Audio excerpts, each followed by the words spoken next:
Hello, everyone. I am very excited to be here at Conf, and I just want to take a second to thank you for checking out my talk.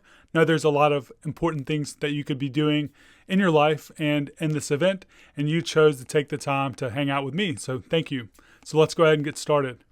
My name is Nader Dabit. I'm a developer relations engineer at Edge and Node. I just transitioned into the Web3 space about 6 months ago.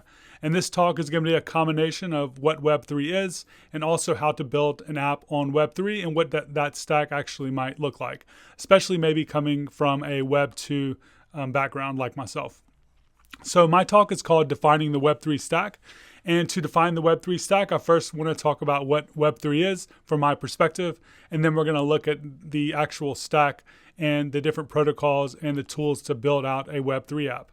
So let's talk about what Web3 is, and you'll often hear the word Web3 used interchangeably with the decentralized web. So typically when you hear Web3, you'll hear decentralized web and vice versa. Let's learn a little bit more around why that is the case and what Web3 is to begin with. So a lot of times when you hear people talk about the web, and especially recently with Web3, you kind of hear them partition the web in three separate phases: Web 1.0, Web 2, and Web 3. So Web 1 was kind of typically known as the read-only internet. This was when if you wanted to create something, you had to be a developer, and everyone that was using the internet at this time was essentially just a consumer reading text and not really contributing back and creating anything. And most of us have experienced the web as it is today. And this is typically known as Web 2, or this is kind of like what it's bucketed as. And Web 2 is kind of the user-generated creator web. Anyone in Web 2.0 can be a creator. You can create a blog post, you can create a YouTube video, you can create, all kinds of stuff. And it's extremely amazing, really. And we've really done a lot of amazing things with Web 2, and it has really changed the world. And with that being said, though, there are some areas that a lot of people think it can be enhanced. And that's kind of where we're going to get at with Web3. And I want to talk about what are some of those areas where people are excited about Web3, what those advancements may look like. So when we think about the internet and how we as developers have interacted with the internet and how we build websites, really the internet has kind of thrived because of native protocols that we use every day. So things like HTTP, FTP, TCP, SSH. One of the reasons that these protocols have been so successful is that they're so widely adopted and they're not subject to change. If I build a site using HTTP, people can use it without any centralized intermediary. And we can trust that everything is just going to work. And while we have had all these protocols and they've been really great and we can do a lot of stuff with them, we essentially have the ability to upload text files, attach them to addresses, make them accessible. There were actually two major pieces of functionality that have been left out up until recently, and that is native payments and native state. Internet native payments and internet native state. So to get around this, what have we done? Well, think about how payments work. How complex is a system like PayPal in order to get payments from one party to the other globally? Now, let's think about a situation where we have two people that turn 18. One of them is in the United States and one of them is in a different part of the world. How can they send money to each other using the legacy systems that we have today? Well, basically, first of all, they have to go get some form of identification. Then they need to bring, of course, a lot of information with them to get that. They then need to go to a bank where they take that information along with some money, and they go through a process of getting their information into that system. Of course, the other party has to do all this work as well. Then they might go home and go on the internet and create an email address. And then they might then go sign up for PayPal. Maybe PayPal actually isn't accepted in that country. So they'll have to figure out, what payment system is actually going to be working between both parties. Now, I'm not even done yet, but how complex does this actually sound? Well, it is complex, and there's actually even so much more complexity that's going on under the hood to make all of these systems work. What if instead we had some native way to send payments? Well, that's essentially kind of what blockchain technology is enabled. It's also enabled native state. So instead of how do we deal with state today? Well, we build a database. We might have a database sitting in our garage, but we might go to something like AWS, which again is really great, but it's very, very complex. It's also centralized. So if our database goes down, our application goes down, meaning no one can use it and no one can access it until if or when we can get our API, database, and server back up and running. We now have a single point of failure. What if instead the internet had native payments and native state built in? Well, this is really the foundation from which Web3 is built upon. And with the advancements of smart contract technology built into blockchains, as well as the ability to create digital scarcity, we're starting to see a lot of really interesting stuff happen in the past couple of years. So Web3 is kind of like the evolution of what we've had before, along with these new protocols. And a couple of the characteristics that you often hear around Web3 fall into some of these different areas, but this is kind of my rendition of that. So decentralized is something you'll hear all the time. And it's not only decentralizing the web infrastructure and decentralizing opportunity, but it's also decentralizing ownership. So instead of having corporations or organizational structures where 95 or 90% of the ownership is in a very small set of hands, a lot of the protocols that I've worked with and I've seen, and a lot of the DAOs that I've interacted with, spread that ownership out across a lot more parties.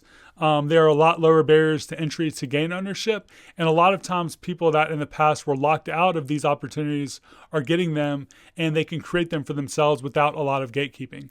Native digital payments, we'll go into some of that in just a moment. Self-sovereign identity. One of the big problems with Web 2 has to do with the fact that our identity is handed over to so many centralized intermediaries, and they store that in hundreds of databases, depending on how many applications we've signed up. And they leak that data, and they're also gathering all types of other information about us via cookies and other types of invasive ways of tracking us. And they put all this information together, and then it leaks out, and then we have all types of problems because of that. One of the very, very interesting things to me around Web3 is distributed, trustless, and robust decentralized infrastructure.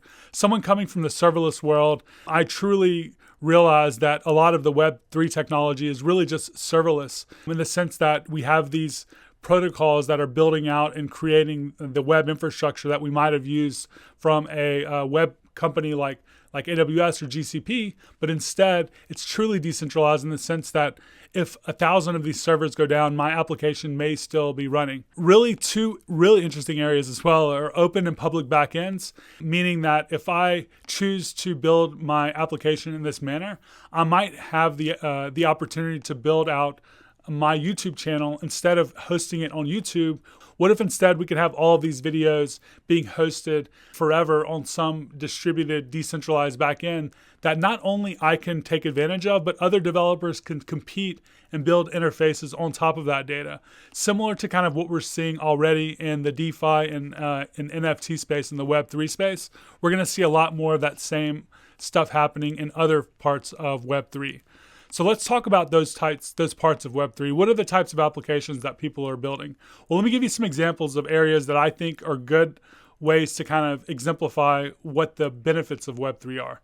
First of all, let's look at gaming. Fortnite is one of the games that I've found really interesting. This is not a Web3 game. This is more like an example of how we can Web3ify a game. My children really love Fortnite, and typically I would pay like $70 or $80 for a game, and then that would be it. But not with Fortnite. Fortnite actually has in-game currency, but also in-game skins. And I spend hundreds of dollars a year on Fortnite skins. And this is cool because my kids have a great time. Of course, it's not that cool for me because I'm spending a lot of money. But the interesting thing to me is that 100% of this money is going to the game. And nothing can ever be taken out of the game. No matter how much money we put into it, when my kid walks away from that at some point, and he outgrows it, we've just given billions of dollars collectively to this organization. Now, what if instead we had a way to hold on to some of that value? So Axie Infinity is a Web3 game that actually implements a lot of these ideas. So instead of us dumping money into this game and the platform walking away with all of it, instead, players in this game can earn tokens, so they get paid to play. They can also breed Axies, which are kind of like these items that can be resold and from with outside of the game. They can invest in land. They can farm tokens, and all of these tokens and all of this stuff is actually available to resell in a liquid market. 95% though of all of this money actually goes back to the users. There are people that have quit their jobs and are now playing Axie Infinity full time, making a lot more than what they would have made in their homes in places like Philippines and different parts of Asia and other parts of the world, where it is really hard to actually make money or make this type of money, I would say. So that, to me, that's extremely interesting. And Axie Infinity is like not only interesting, but it's actually extremely successful. They now have over 2 million daily active users, and the last 2 months, $500 million and $700 million in a month of actual transaction volume. So this game has actually gotten the attention of a lot of other game people in the industry. So for instance, Ryan Watt, head of YouTube gaming, said, "I'm bullish on NFTs. I believe that play to earn is the next major gaming model." You also have Mark Pingus, founder of Zynga, that says play to earn and play to win is the next evolution of freemium. Now, not everyone is kind of believing this or going this way in the gaming industry, but you're starting to see a domino effect of people realizing this. And there are a lot of investment also happening from A16Z and other different venture capitalists into this area. Another really interesting application of Web3 technology or blockchain or crypto is DeFi and stable currencies, and how you might build applications using this stuff. Financial applications, of course. So what does this solve? Well, it solves a lot of stuff, but let's just take a look at a couple of use cases that are important to me. One is inflation and government crises. So right now, Lebanon is actually going through a really, really massive political crisis, but it's been going through an economic crisis. Over the last 2 years, 90% inflation, meaning that if you had $100,000 in your bank, it's now worth $10,000. So why not just take it out 2 years ago? Well, you couldn't. The bank actually would not let you withdraw your money. So I have family and friends from Lebanon. A couple of them are now economic refugees that have had to leave the country and go elsewhere to find work because they've lost their businesses. Some of them have lost their homes and their life savings. And that's not even the worst. I mean, Venezuela, if you've been keeping up, is also quite a disaster. 10,000% inflation rate. So what if you could have some stable currency? Well, one of the really interesting things about a lot of the tokens is that there are stable coins pegged against something that is stable like the US dollar. And a lot of people are now asking and getting paid, especially digital workers, in stable coins. This way they can hold on to the value and they're not getting fucked by their governments. Another thing that's really interesting to me is how do we solve the problem of the 1.7 billion people that in the world that are unbanked? Well, there's a lot of reasons why these people are not allowed access or that don't have the privilege like we have, a lot of us, to have access to banking. Let's take a look at one of them. One of them is discrimination. In the Global Gender Gap Report of 2020 from the World Economic Forum, there was a study, and they found that there are still 72 countries that do not allow women from certain social groups to even open a bank account.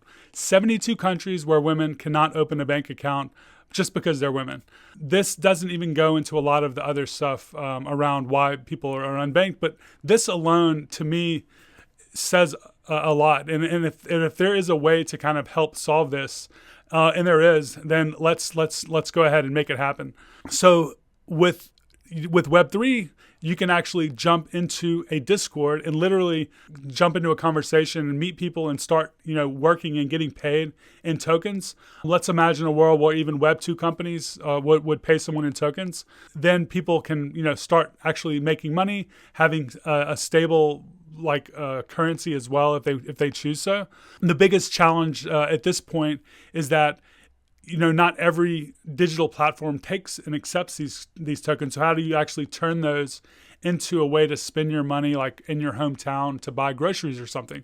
So that's kind of like the next step, but there are a lot of ways to cash out depending on who you know and things like that.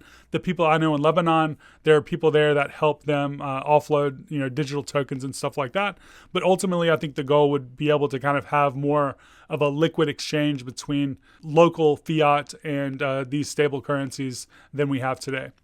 And they can actually use these tokens and participate in the economy as well, not just having it to kind of live off of, but let's say they wanted to participate in the banking system, even though their local country doesn't allow that.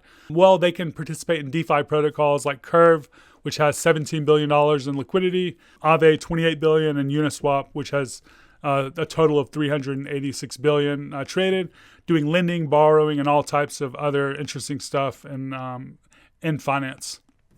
Another area that is really interesting to me that we're still kind of seeing is social media. So let's take a look at social media and Web 2. Social media and Web 2 is built upon these three main ideas: exploitation of user data, advertising, and taking ownership from creators and using it to monetize the platform. So when you go to Facebook and you have a million followers, they're literally making so much money off of you. And the only thing that you're doing is sharing your image and getting a million likes. And then they take all of that traffic and they funnel it to advertising. And we all know a lot of the negative consequences around some of this stuff. So how can we kind of change this? Well, let's take a look at a few ideas. And I think they all really come down to this idea of ownership. And this ownership model is enabled often via tokenization. So let's take a look at some platforms that are using tokens to give back to users for participating in their platforms. Super Rare is really interesting to me because it started off as an NFT platform where digital artists can go from around the world and sell their art. Anyone that used Super Rare, though, over the course of a certain amount of time after they launched, when Super Rare became successful enough to launch their own digital token, they decided to airdrop and send tokens to all of the people that had used the platform.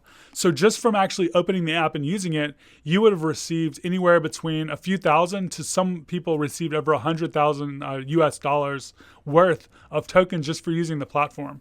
The way that a lot of these Web3 platforms are built to enable models to where these types of mechanisms can happen. And this is kind of just a look at how they might take some of the liquidity that they've made in the platform and give it back to their users. But let's look at how users can also come in and make money as well. But before we do that, let's take a look at one more example. Gitcoin is a way for developers to go and get paid for their open source contributions. When they finally did a token launch, they launched their token and then airdropped over $100 million to their users as well. All you had to have done is been using the platform. But let's look at how someone with a platform might use that to make money. One artist, and he's a developer actually, his name is Takawa Shinsuke, and he's also an artist. But he used P5.js and JavaScript to create this generative art collection. He wanted to find a way to give back money to the communities that had kind of helped him build his career. So he built this NFT project, 432 lines of JavaScript, and he launched it. And it sold over $3 million in sales in just a few minutes. All of that money went back to the different communities that he was a part of. And people that wanted to contribute to this community had an opportunity to kind of buy these NFTs that were then available to be sold on a liquid market. So why not just do a fundraiser where you ask people to give you money? Well, we all know how well that often works. Unless you have a really, really huge following and you're have some type of extra privilege or something, then it's really hard to get people's attention. But when you're giving them something that they can have a value and then maybe feel like they have ownership in something, then it provides a new incentive structure. So I think that's why this project was so successful and other ones like it. And now when anyone sells one of these on the open market, they also take a percentage of it and give it back to the community as well. So every transaction after that also does that. And if you had bought one of these, I think it's worth maybe 1.5 to 2 times as much as it was maybe when you bought it even. So not only does the person that launched the project and their community benefit, but the purchasers also benefit. But how does this actually apply to social media in general? Well, I think that we're going to start seeing the way that this happens in the next few year or two. But I truly think that there's going to be a big Web3 social media platform that is successful. And I think it's going to happen from a digital marketplace or maybe a wallet, which is something we'll look at in just a moment. So even Jack, even though he doesn't use the term Web3 at all, he is also building a decentralized Twitter because I think he's starting to kind of see the writing on the wall. And then you also have the founder of Aave, who is They're a Web3 company that have built out really interesting stuff so far. They're also working on a decentralized, like quote unquote, Twitter. So I think we're going to see what this looks like sometime, hopefully soon. So in addition to the things I kind of outlined, I think you're just going to see the Web3ification of existing applications. That doesn't mean you're going to have to leave your Web 2 platform if you like it. I think people are just going to build alternatives, and you're just going to have more options. And people that want to try to get away from the advertising model, like, will be able to do that. So more options, I think, is always a good thing. And I think DAOs are also very interesting, but it's kind of beyond the scope of this. But it's kind of a new way to enable ownership within communities. So a couple of other really quick examples is Audius, which is kind of a Spotify Web3 alternative, which is pretty interesting. Mirror.xyz, which is kind of like a blogging platform that allows users to earn tokens by using the platform, and also to do fundraising and crowd sourcing within the platform. So how do we build these applications? Like, this is really what the talk is all about. Now that we know the types of apps that we're building, and we understand, like, some of the use cases maybe. Well, I mentioned distributed, trustless, and robust infrastructure. Let's look at some of that infrastructure. So when I think about the Web 2 stack, I think about identity, I think about API, I think about all these different things. So let's take a look at those in the Web 3 world. So let's first take a look at the API layer. When you're thinking of blockchain data, for the most part, and this is just like one part of the stack, you cannot query blockchain data efficiently directly from the chain, mainly because these data structures are not indexed like a typical database that is there for efficient querying and retrieval. You instead have these blocks that have been written over the course of days, weeks, months, and years. Now, how do you query that and get like relational data and all types of other queries that are typically necessary? Well, in the past, people would index all of this information into a centralized server and then serve it up from there. But this kind of broke the important, really security mechanisms required for true decentralization. It's also very engineering intense work, and also it just takes a lot of time and effort. So the graph is actually a protocol that I work with, and the graph allows developers to launch these subgraphs, which index data and do it in a decentralized way on a decentralized network of nodes, and serve up this information for web applications. And there are a lot of interesting applications in Web3 and Defi that are using it. So that's kind of like the API layer for blockchain data. Then you have off-chain data. There are a couple of examples of protocols that are kind of handling this. So this would be for information that you do not want to store on chain. So maybe you could think of things that are maybe not as important. So Ceramic Network is really interesting. And they also have a protocol that you can combine with Ceramic that I'm just going to show in just a moment that enables different various types of user identity management. So off-chain data would be something like Ceramic Network. Live streaming, well, LivePeer is a really, really interesting and successful decentralized live streaming platform. It also runs a network of nodes that allows you to process and stream video. And it's actually at least 10 times cheaper than any other centralized alternative. I had one of the founders on my YouTube channel not long ago, and if you want to learn more about LivePeer, I would definitely check out that interview. He was a really, really great guest.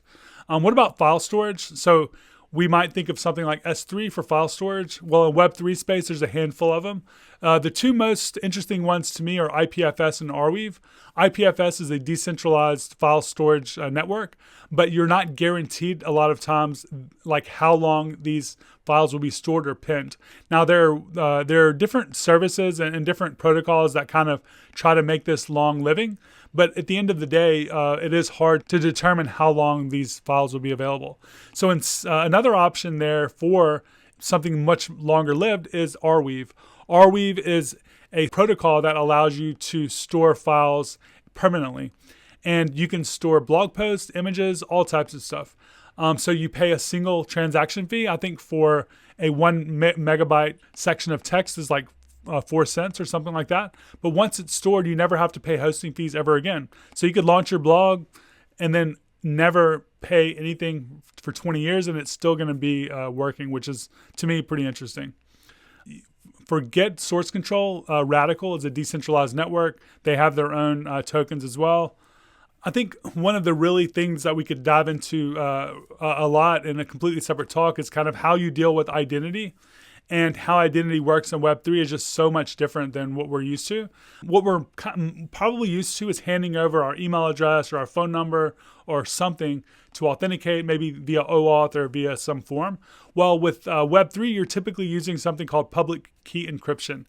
And you're given an address that you can use to essentially kind of authenticate with using some type of wallet for the most part. MetaMask and Rainbow are pretty popular wallets, also Phantom for Solana network. And you basically can just install one of these wallets in a Chrome extension. When you do that, you're given a seed phrase. The seed phrase is kind of a way for you to unlock this wallet anywhere in the world. That seed phrase is something you keep very private, but using that seed phrase, you can determine a private key, and a private key that you're given can then determine your public key and your address. And using those four things, you can authenticate, you can sign transactions, you can also send transactions to a server and allow someone to parse that transaction using that address and that public key. So authentication all has to do with a wallet and public key encryption, I guess is kind of where I'm getting at. And you can decide to identify yourself via your address or not using a protocol like IDX, which is something that also I find pretty interesting. So let's say you do want to tie some information like a username or something, and you don't want to hand it over to like every website individually. You can actually use something like IDX to set that user profile. And then when an application wants some of that data, you can decide to point them to a certain profile that you have complete control over, and you can decide which information, and what to share there. So those are all some pretty interesting protocols that fill in some of the stack. But essentially, when you think about Web 2, you have compute, identity, data, storage, and web hosting. I think that's kind of the main things you would typically need for most applications. Well, with Web 3, you really have the same thing, but you now have this additional idea of smart contracts, and you're also aiming to build all this other stuff using decentralized infrastructure if you're kind of trying to build a truly decentralized app. So with all of that taken into consideration, you don't have to kind of build fully decentralized applications. You can kind of take some of these ideas from Web 3, combine them with Web 2, and build out interesting ideas as well. Now, most of us, including myself, are kind of pro fully decentralization, I would say. So like we're trying to get there, and we are there in a lot of aspects. But there are areas today where you kind of have this idea of progressive decentralization, where you use kind of like what is available now to build the types of experiences that you want to build. So what does like building a dApp look like right now then, if you wanted to kind of just get started? Well, I would recommend starting off with like the bare minimum. It would be a client framework. You would choose a blockchain that you want to build on. Typically, of course, something like with a smart contract so you can write actual code. Some type of client library and some type of wallet.